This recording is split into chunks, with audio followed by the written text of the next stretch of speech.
So hello, everyone, and welcome to the Level Up Your Business Lives. So I'm Maria, your host and creator of this amazing community, and I'm so glad to have you all here. So as a rebrand strategist and branding and website designer for high-achieving entrepreneurs that are looking to scale and grow their business and level up their business, I'm always on the lookout for effective ways to guide my clients at that particular stage. So the topic we are breaking down today is one that I love, and it's all about market research, right? And connecting and getting closer to your customers, your target audience.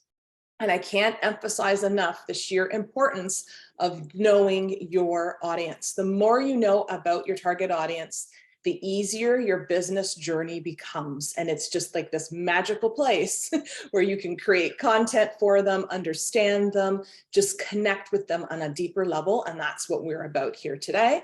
Caroline, I'm joined with today, will be sharing the top 5 questions to ask your customers to create the greatest impact on your business. Be sure to drop your questions on the live as well if you have any questions, and at the end we can address them and do a little bit of a Q&A portion.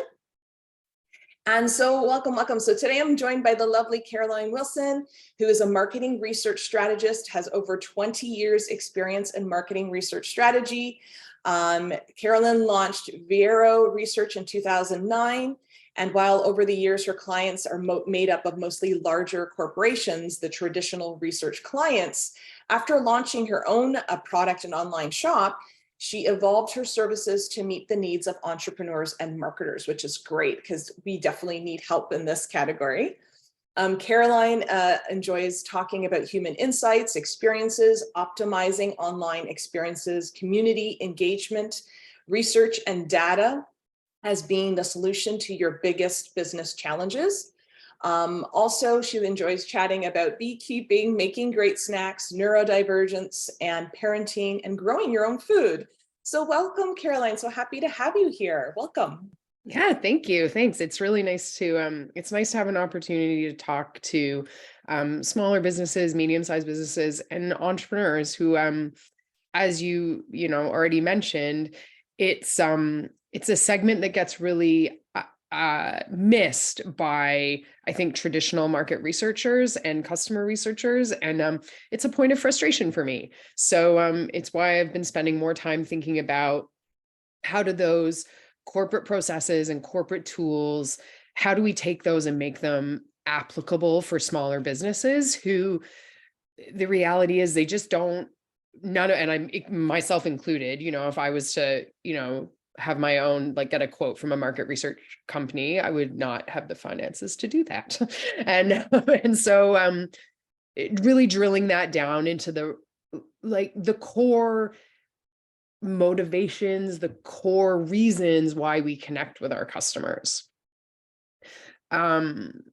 I thought I might want to start by explaining a couple of terms that we're probably going to use a lot. Is that a good thing to do? Yeah, absolutely. I always love bringing it down to the basics. So I could even share, the definition of a target audience. We could even start with that if you want, and I can break that down, and then you can go right. Sure, you talk about target audience, and then I want to mention what I mean when I say insight, and what I mean specifically when I'm talking about customer research. Beautiful. Love it. So your target audience refers to the specific group or customers most likely to want to purchase or buy your product or service. Therefore, the group of people who you want to share your ad campaigns with, your content with, the people that you want to interact with your posts and your content and your website and all of those things. They're normally dictated by age, gender, income, location, profession, interests, leisure activities they enjoy, and so on. And those are the demographics and the psychographics of your target audience. And this is a foundational piece that a lot of business owners tend to skip over. And I know it's mostly for fear of missing out, for FOMO, because you're like, if I can serve everyone, then I can have lots of clients and I'm not leaving money on the table. Yes, but I'm here to tell you, and I'm sure Caroline will agree, the more fine-tuned you are with your target audience, the opposite actually reigns true, because you are able to excel at speaking to them, communicating with them, and creating content specifically for them. So it just makes life and business easier when you're trying to create content, build a website, do all of the things, create a brand surrounding them. And I think that is where you need to realize they are the epicenter of your business. So I'm going to pass it on over to you. Go right ahead, Caroline. Yeah, I totally, you're right. Like, I totally agree with all of that. And so would most marketers. Like, it's not, there are products that are for everyone, but those are products. There are very few brands who would say I'm a brand for everyone. So, we might all buy pencils, but that doesn't mean we all buy the same brand of pencil.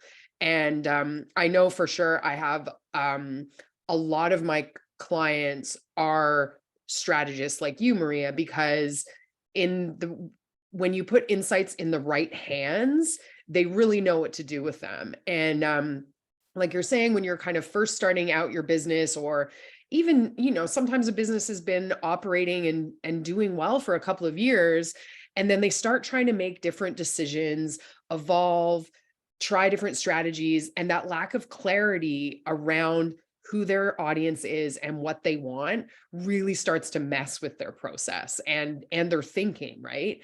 And I know for someone like you, you're like, God, guys, we just need to get clear on this. Like, and so let me take it back and say what I'm talking about when I use the word insight. Because obviously it means different things to different people.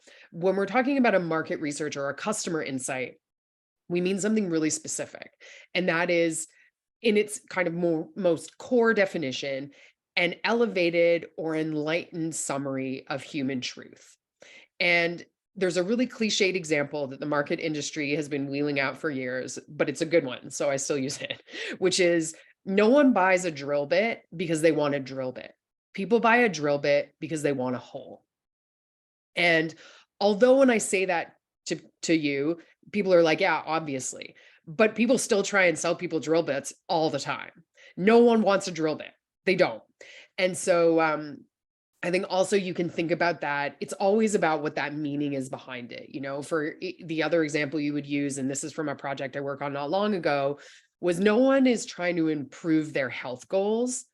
What they're trying to do, that's the way they're doing it, but people want to keep up with their grandkids, run a 5K, feel better. It's always about what's behind what we're trying to do. And that's the point of that's your end goal when it comes to customer research, being able to have these truths and insights that are true for your target audience.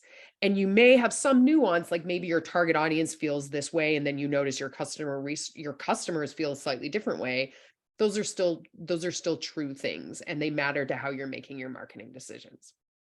So when I talk about customer research or market research, and again, like, the market research is such a broad term, and so is customer research. But when I'm talking about it, I tend to focus on telling people, this is about you being curious, posing strategic questions in a strategic way, and collecting data.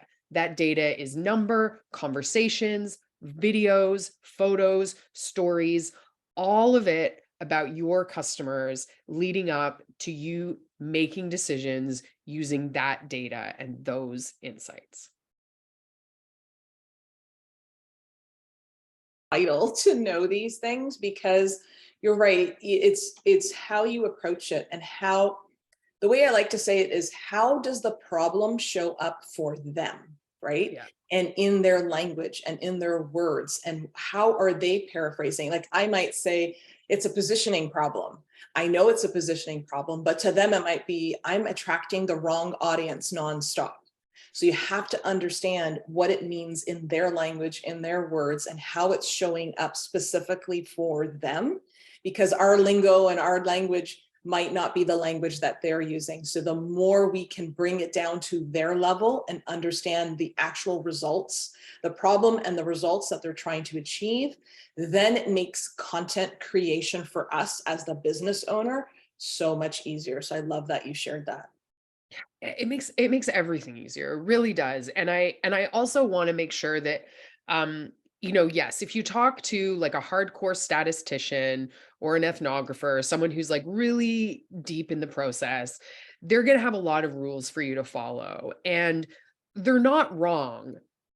Those mathematical concepts, those like, human constructs, even like psychology, like cognitive biases, like all that kind of science behind it. Like, I'm not gonna, I don't want to belabor that because it's important.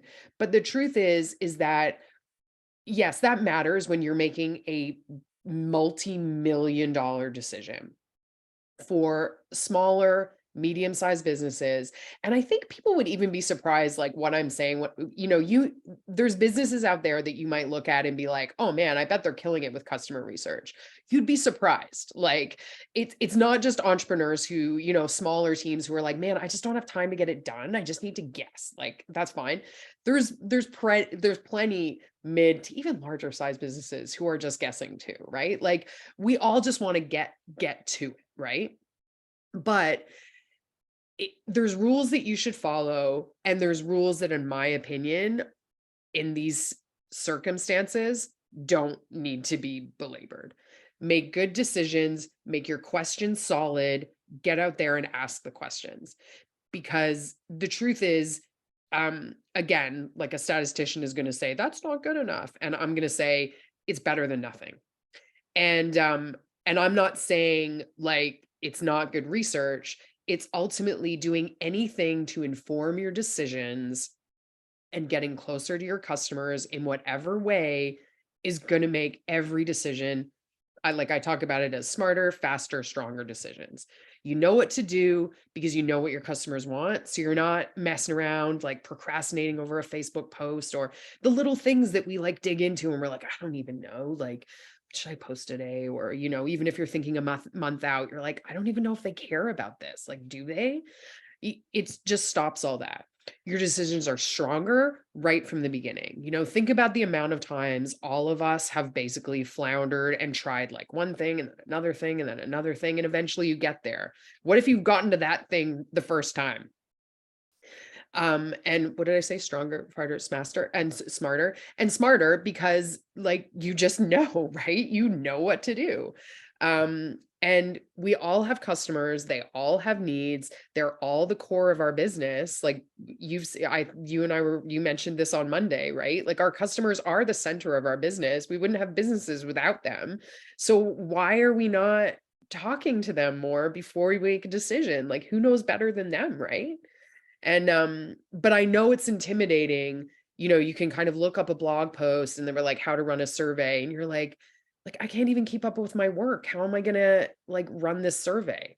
And so I just hope that I can make it simple and easy and so that smaller and medium-sized businesses just are making decisions in the way that corporations are making them and honestly like getting the advantage of that.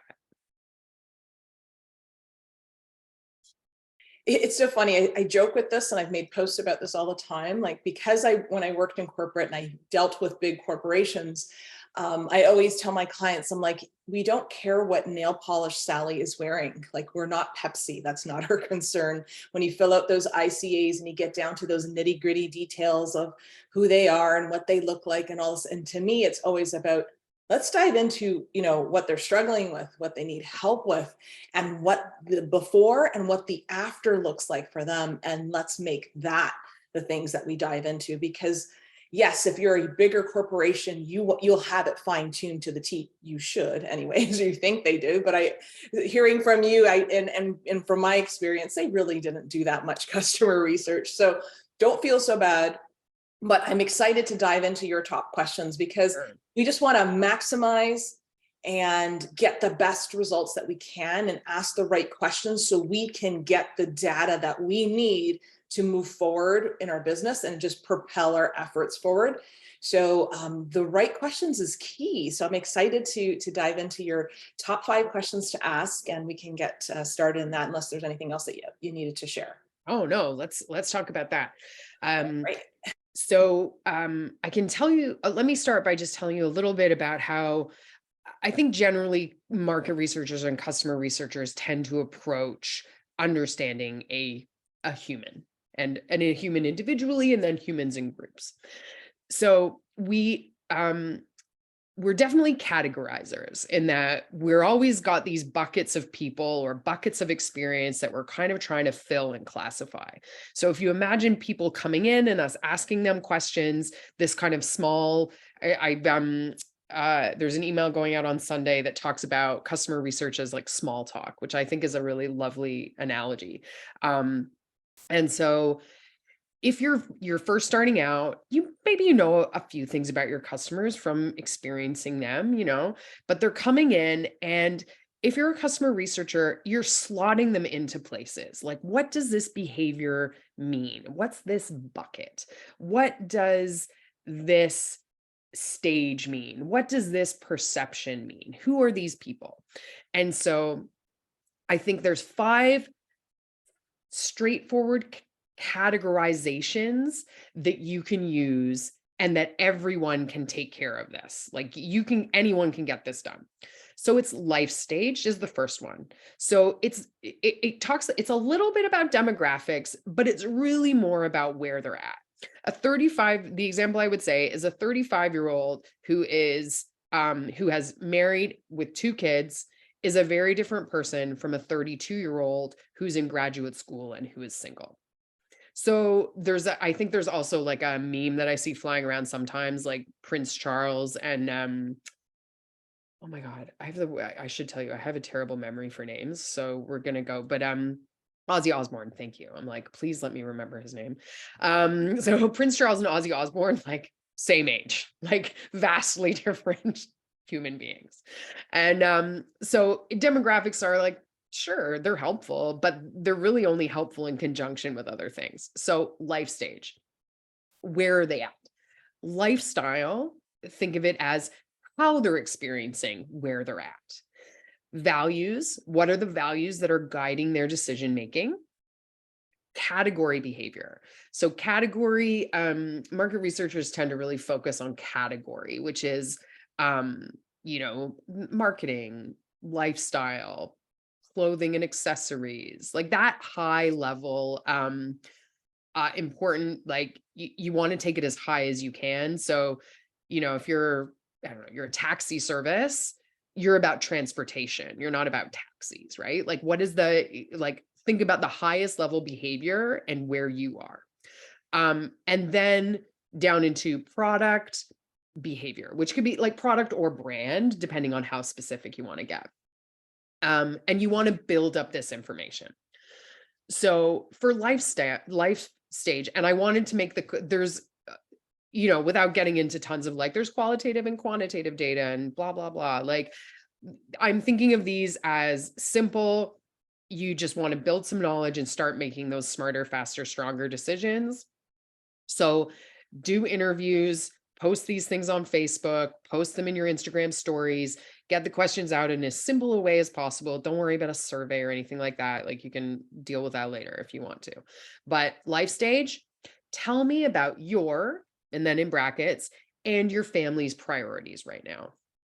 So you're going to get a bunch of responses, right? But what you're looking for here is things like me and my family are saving for a home right now.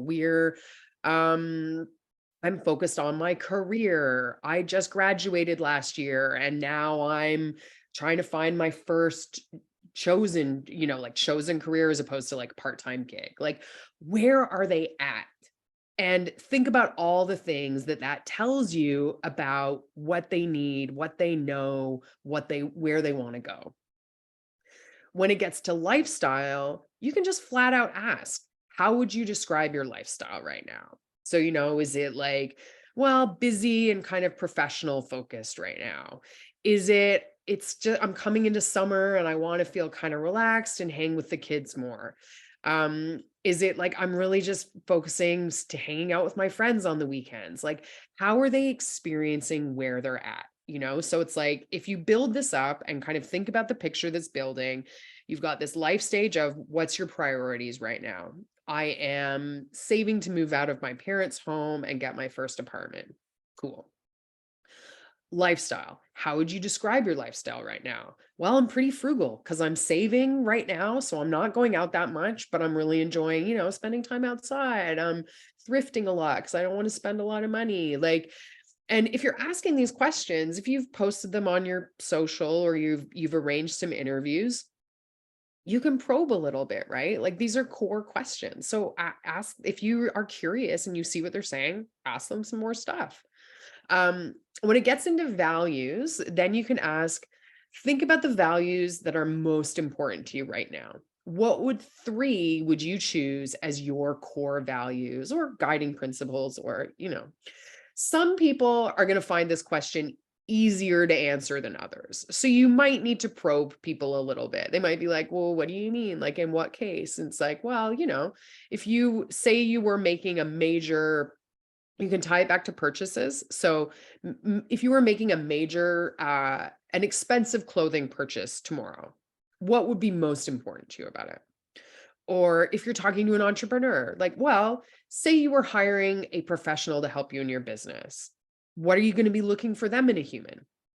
And that's actually a nice little market research trick, which is it can sometimes be harder for someone to reflect on themselves. So if you flip it and say, well, what do you think someone else would think?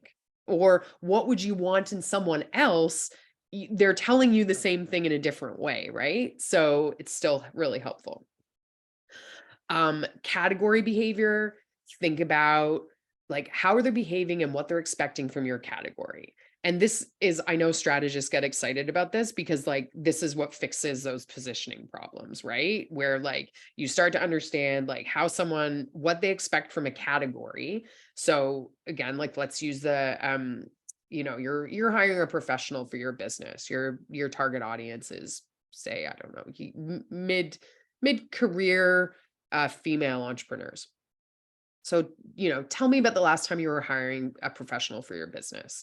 Um, and just tell me about that experience, what you were looking for, and just let them talk, right?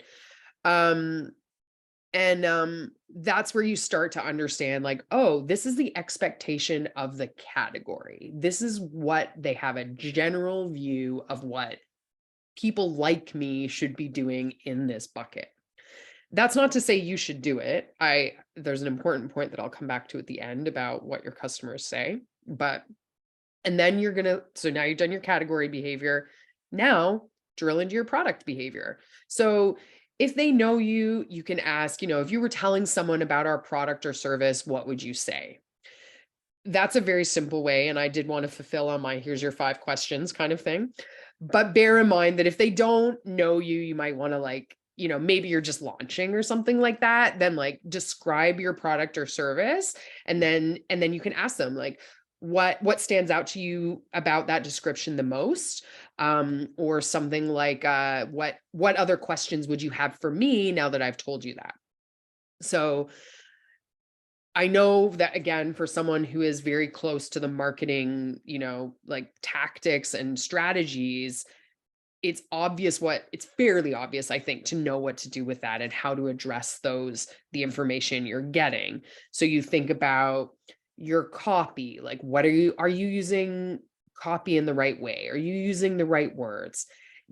Are all the things that you thought about them true? Like, were you surprised when you realized that, of all the people who responded to your post, like all of them are focused on one priority? Or are you seeing that there's no commonalities? If you don't see any commonalities in the beginning, drill it back up until you start to find things in common. And the important point that I wanted to circle back to is that this is not about getting marketing advice from your customers. And it's really important to point that out because sometimes, like, admittedly, like we've all had that that experience, maybe not so much in customer research, but when you get people like very aggressively giving you business ideas or like strategies, and you're like, yeah, solid. I love that $1 million ad campaign you just described to me. Like, and but it's important to know that, like, your customers are experts on themselves. They don't, I'm not gonna, like, maybe you're in an industry where they might happen to know things about your business, that's fine, but you're not there to ask them what they think you should do. You are understanding them, so you decide what to do. It's always your decision. Um, and this is just about your decisions being smarter, faster, stronger, because you know your customers. You're not guessing, you're not assuming, you're not positioning things wrong. Um, you're not working off of insights that aren't true. Um, and also, I mean, I think sometimes some of us, and I would say I'm a victim of this too. Like, sometimes you don't want to hear what you don't want to know, Like, you're just like, no, things are fine. This is product's great. They love it. This is it. But it's hard sometimes to hear those things, but we got to make ourselves uncomfortable. I Like, that's think just how it is. I think it's very valid what you're sharing there. And as business owners, if we're not in it to always be better and to better ourselves, then that's where the growth won't happen, right? So in this community, it's all about leveling up, growing and expanding and scaling. And it doesn't mean that you want to be a multi-million-dollar corporation. If you do, great, that's perfect. But it's always about bettering your experience. And for me, to give you an example, this has been the year of R&R, not rest and relaxation, but repeat clients and referrals. Oh yeah, I remember you saying The that. That's reason awesome. I am here is because I am trying to make the experience for each and every one of my clients amazingly amazing and better every single step of the way. So how can I improve it? And that's the questions that I ask every stage of my clients. I ask them, okay, so what did you enjoy, during this time working together? What could, are there areas that I can improve and improve upon? What felt really easy to you? What was a little bit confusing, or gave you some hesitation or some hiccups that kept you kind of stuck? Again, these are the questions I ask because I always want to better and improve my services and fulfill and serve them to the best of the ability. So marketing research can be used in so many ways, not even just understanding your target audience and creating content for them, but how to better your service for them so that you can scale properly, so you can see the holes and the gaps in your, SOPs and everything that you're doing to improve that process so that you're always getting better and better at what you do.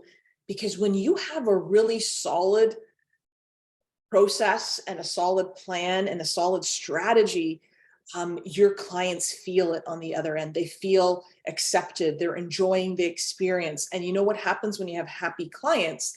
They will absolutely share you with other people. And that's where the referrals come in. And that's where repeat clients come in too, because they're like my last client, like that I'm going to be doing her website for her. She's like, I have to do this and this and this and this, but I don't know any of that, but you're going to do it for me. That's all I need to know. Like, that's all she said. Like, you're going to do it. That's all I need to know. And I'm like, those are strong words, right? Because they don't understand necessarily all the back end, but they know that I'm handling it. And they're just like, you're doing it, so I'm okay. And that's, and to me, that's like heavy and beautiful and amazing. And I'm glad that I was able to provide that. So that's what you're looking to do, is always get better. Even it doesn't have to be monumentous, but just incrementally better. And that's what Totally. research can do. And that's a huge compliment for you, obviously, as well. Like, it's just, like that you've been able to figure out exactly what people want, to now to have that point where people are like, can you just do it? Like, no problem. Like, that's yeah. And you made me think of something when you were talking there, which is just coming back to that point that, like, it doesn't have to be so formal, and it doesn't have to be like, the way you're approaching it by just really trying to understand what it is about the experience that's working for people in the process, like you're doing it live, right? And so you're capturing that data and building that picture more and more. It's growing in your own mind so that you just have this really accurate picture. And we can all do that, right? Like anyone who has contact with their customers can ask in a really gentle way, like, hey, what really worked for you about that? It doesn't have to be, confrontational. And I think again, like it's something sometimes we feel awkward about. Like, I'm not, if someone's like, hey, call up 10 of your customers, I'm not like, yay. I'm like, I'll do it. Because I know I have to. But at the same time, like it's so much easier for me to do it on behalf of others, right? Like I'll take care of the interviews, or to even challenge other people's ideas on their businesses. It just, that is the benefit of having the outside experience and having someone else look at your business from the outside and say, I'm not saying I'm seeing these things. I'm just saying that this is the spectrum of experience that someone could be having, and you need to find where you are on that spectrum to start making those decisions. Um, I will say, like, it's not always easy for me either to kind of break down the power of customer research. Like, I struggle with marketing myself in the same, like, the way we all do. Um, all I know is that, and I think part of that is that the majority of my clients have just kind of already bought into it, right? Like, they're just, um, or at least the majority of past clients anyway, like, they just know they have a process. The insights, like the market research and insights industry, it's a multi-billion-dollar industry on its own. Like, and that's like outside the marketing industry, like all of this stuff is happening. Like there's trackers that Pepsi has been running for over 100 years now. Like it's crazy the amount of data they have. And corporate, they do it all the time. They've been doing it forever. They do it all the time. Budgets are getting slashed right now because it's, everyone's recessioning. But that doesn't mean they're still going to be doing market research. They're not going to pull back completely. They're just going to make sure they're cutting the um like the trim, like let's just give this a little bit of a haircut to make sure we're, can kind of stay focused. But, they're maybe not going to be doing like a ton of exploratory research, but they'll still be staying super connected to their customers, because now is not the time to be like, well, we don't know what you guys want, so we'll just, good luck, see you on the other side kind of thing. But it really just gives corporations this huge advantage, because when they're making decisions, there's more of them making decisions, of course, like you have all that layering, but everyone's on the same page. Like the core of the decision is being made based on an agreed upon state of human facts that is also true and accurate. Like it's not, well, we think our customers kind of act like this. It's like they don't think it, they know it because they ask them, and they probably ask them in a few different ways. They've probably got some social data. They've probably got, maybe they ran a focus group, maybe they did a survey. They're looking at it from all these angles. And then these insights are just used consistently over time when they are making a product, a service, a brand decision, whatever it is. And exactly as you describe, these insights grow and evolve over time. So nothing's standing still. They don't try to learn the same stuff over and over again. Just like as we're going through school, we're studying anything, your knowledge about your customers gets more sophisticated over time. You start to segment your customers. You start to understand, yeah, I have, the example you might like, I think about my own example, like I do still have corporations as clients. It's, I just want to have fewer of them. But those guys, like, yeah, that's one segment of my customers, and they want certain things. And I have smaller businesses and medium-sized businesses who want similar but slightly different things. And so the core service remains the same. It's always market research, it's always customer research, but I'm just being able to segment and understand the differences a little bit. And if you're an email marketer, you lean into that, and I really love it. You can match up that information that you're getting and start to segment your list better too. So all these things kind of feed into those marketing decisions and help you start making these more sophisticated decisions. And I think the other cool thing is that if you've been in business for a while and you've really got a lot of knowledge about your customer, any new entrants or competitors, um, and I mean, like, I'm all about collaboration, but like, let's be real, like sometimes you just have to beat people, like and I mean that in the nicest, most healthiest way. Like you just have to, right? And uh those competitors need to work a little bit harder to beat you. And in some cases, a lot harder to beat you, because not only is your business, you know your customers and you know things that they don't know. And I hate that right now the case is in a lot of this that it's corporations who know so much more about us than smaller and medium-sized businesses do. And again, I always assume that like my corporate clients won't see this, but like, sorry, but like, yeah, I'm at that crossroads in my business too, right? Like we all are trying to kind of figure out exactly where we want to be. But, I hate that they have so much of an advantage just even financially. And, but we can be closer to our customers in a different way. And, yeah. From my corporate days, like when people say, branding a corporate, like, high end, like Tridel or like a big business, when I was working in corporate agencies, to small businesses, the foundation and the fundamentals remain the same. And I'm still carrying those same rules and tools that I used helping the Fortune 500 companies to the small business owner. And that's the part I enjoy, like similar to you. It's like, Yeah, I want to right? help the little guy. I want to help the smaller one to understand the importance of branding and positioning and messaging and all that. You can still utilize all of these same tools that they do.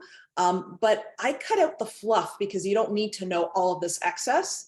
Let's just know the core of what we need to help you with and figure out what those things are. And trust me when I say this, every single one of my clients has the answer.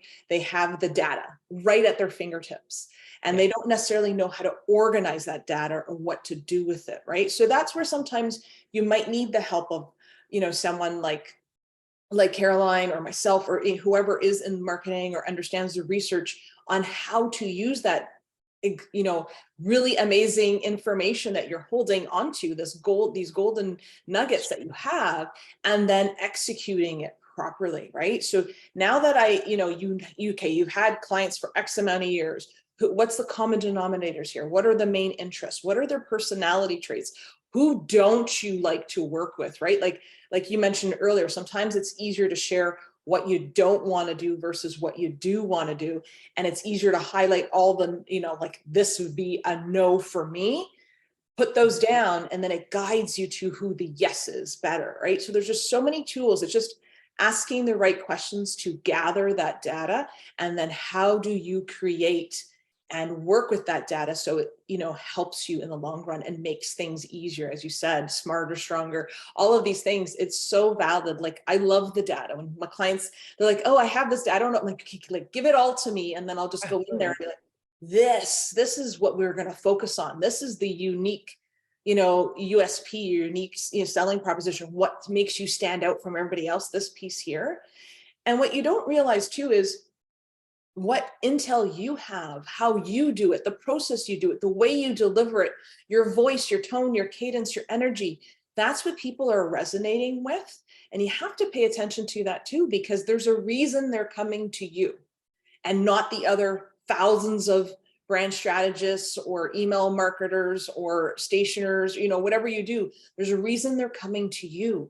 So why not figure it out and ask them, right? Like, I think that's just the key. Ask them why they chose to come to you over the competition. I think that's a valid question to ask, and you'll get some great responses to boost up your USP. So I love all of this, but I know we're getting a little bit on time here, but for those that are joining live, if you have any questions, like Tammy, Emily, and those on Facebook as well who are joining live, I know there's a few, feel free to ask any of your questions or jot them down in the chat as well. We're happy to answer them for you.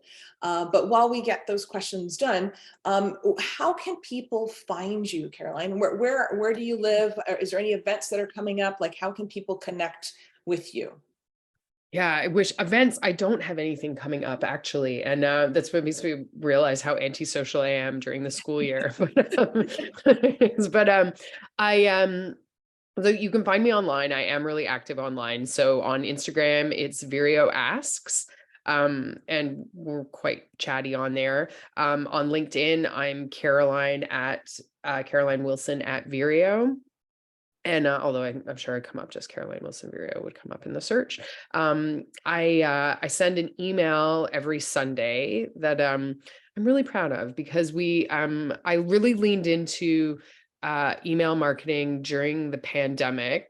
I just realized I was good at it, and also it kind of felt like something I could do when it felt like we couldn't do much.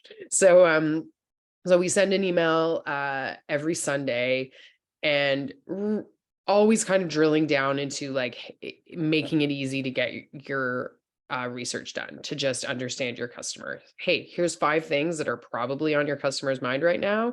So here's 5 things you can ask them. And you can find that like on my website, which is vireoresearch.com. But if you want to go straight to the email, it is vireoresearch.com, Vireo, let me call it -asks, I guess. So I'll just put it in the thing there. What else? I also do every Thursday, I have open office time where you can book time to talk about what your customers are up to. I have a 3-hour session and a 1-hour session. And I'll drop those landing pages into the chat as well. When you go to my website, just please know that I know it needs updated. But I say that also to not just everyone, but also to you, Maria, specifically. You can tell me my website No sucks. worries. I'm Yeah, that's right. the branding designer and website designer who has to update her own website because I'm building everybody else's, because isn't that makes me feel better, at least. So. Isn't that the case? Cobbler in the shoes scenario. But thank you so much. That's amazing. And ladies, if you had any questions, feel free to ask them. If you wanted to unmic and ask them, go right ahead. I do have a couple that I kind of noted down as well. So the question that I think I have 2. Okay, so what would you say is like the most common misconception when it comes to market research and client research? I just think that it is just kind of worse than it is. Like that you won't learn anything. It's hard, it's boring. What am I going to do with it? Just that it is just not as fun and as interesting as it is. And sure, I get like that for some people it definitely is more interesting. Like but just that idea that like, what am I going to do? I don't, it's not, it really is. It can be so enlightening, and it feels so good to just know what you're doing, right? Like, I think I had a recent experience, and I've been talking about this in a few places, because I hired someone to come and help organize my office after just realizing that I was not going to be the person who was going to do it, and that even if I did do it, I wasn't going to do it right. I was in this like cycle of cleaning mess. And it feels like you were describing, when someone just says to you, hey, can you just take care of this? Like, just do it. That's what it feels like when you talk to your customers. You just like, can you guys just tell me? And so just like, please just tell me, like, what do you like right now? What are you listening to? How are you feeling? Are you happy? Are you sad? Like, it can be emotional, it can be practical, it can be very tactical. Like, I have 2 products. Which one would you be most likely to purchase? Those kind of things. And so that would, just to sum up, that would be the biggest misconception, that it is harder than you think it is, and that you won't get the benefits that people say you will. I love that. And it's so true. There's so much value in the knowledge, having that knowledge and that data from your target audience. And I'm just going to share a quick little hack. We all have intake forms whenever someone's booking a call with us. On those intake forms, I indirectly make them customer research. And so I word the question in a way that it's like, hey, just generically asking the question. But in the end, you're actually telling me what your biggest struggle is, who your target audience, like I'm asking all of my marketing, I need to know these types of questions. And then secondary, when I put on my in-depth branding questionnaire, loads of research is in there for my target audience, which is like amazing because it's a gold mine to me because I ask the specific questions that I need to know because I need to develop their brand, but I also need to know because they're my target audience. So there's so many ways that you can indirectly get the data too without even having to ask because it's something they're going to do anyways. So utilize that as well to your advantage. So I just want to share that little. That's a great point. And I want to just expand on that just a couple of things because you're right. Like when I started saying, I was like, throw it up on your social media, threw it here. Like intake forms are great. Your weekly email is great. Social media posts, great. Like anywhere that you are already talking to your customers is a channel to talk to your customers in a more researchy way. But you also made a really good point, which is research questions don't have to feel like research questions. I do think there's always should be a research element in that you need to think about getting this data accurate. Like there's no, and again, like I don't want to belabor the kind of accuracy and data integrity and all that stuff. Like it matters, but it matters in this case, it matters just in terms of asking a really clear question that people can answer accurately themselves. So your intake forms, all those things, just throw them in there. Those 5 questions that we talked about earlier, those 5 questions can go one of them here, one of them there, and then ask the rest as you go, right? Audience, even like quick little surveys in your story, and you're just like yes or no and get them to vote on that. Like you'd be surprised, the more interactions you have, it guides. Like I made a little note to me, doing a live in July, and it's all going to be the summer of niching down. And I took a vote and a tally to see who is be interested, and I got a lot of interest. So I'm like, okay, so I'm doing it because of the interest that you get, right? So your audience is a valuable resource. Use them as such. And remember, it's about them and not about you. It's always about them. They are selfish. Make it about them always. So how does it serve them? How does it help them? Always about them. So I honestly, oh, Tammy does have a question. You mentioned asking the client, why did you choose to work with me? Is this best asked at the beginning or the end? I think so if I was going to ask, I would just ask it slightly differently if you were asking it up front versus at the end.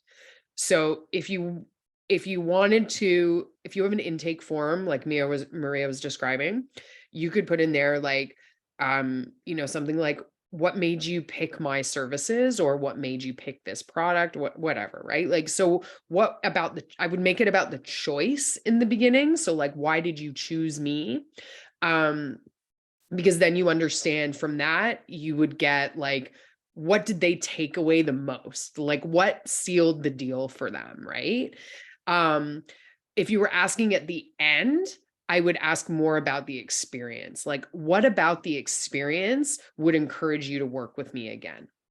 And because then so what you get from those 2 questions, and you could ask them both, if you ask them up front, then you get what is standing out to them about your marketing and you, right? If it's especially a personal service where you're in front of people, like, I don't know, you just seemed like super friendly and easy to work with, right? And then at the end, you've asked about the experience. So you get, this is what stands out and this is what keeps them coming back. Those are 2 incredibly powerful pieces of information to know about yourself via your customers.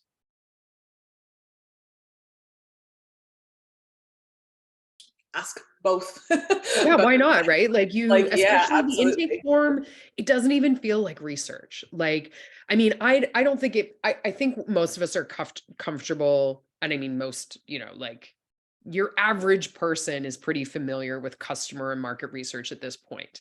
So there's not a ton of suspicion, you know what I mean? Like you can throw it out there and people understand why you want to know and they're happy to help you, especially if you're at that point. And then getting it, it just feels so easy. Like, oh, I'm just clicking through this. Of course, I'm filling out this form. Yeah, I picked you up because of this. I will say just one other little tip. Like if you're asking it in a survey format, if you want to do that, open-ended is just not really ideal for surveys. So better to give people options and make those options metrics that you want to understand. Um, Again, like I don't metrics matter for corporations tons because obviously they're just like every tiny little percentage metric. They're like watching it go up or go down and people are freaking out and stuff. But on the for us as small business owners, it's more about those buckets as opposed to, like a percentage change. So if you think about your product or your service, and like marketing services are really easy to think of, like, is it, the brand, the experience, your experience, like think about the things that you've already identified are the components of your business, and go from there. Amazing. This is a topic I think I can talk about forever, but I want to be mindful Okay. of everyone's time. But I appreciate the questions. I appreciate you being here, Caroline, and everyone else who joined us live. Thank you. Thank you very much.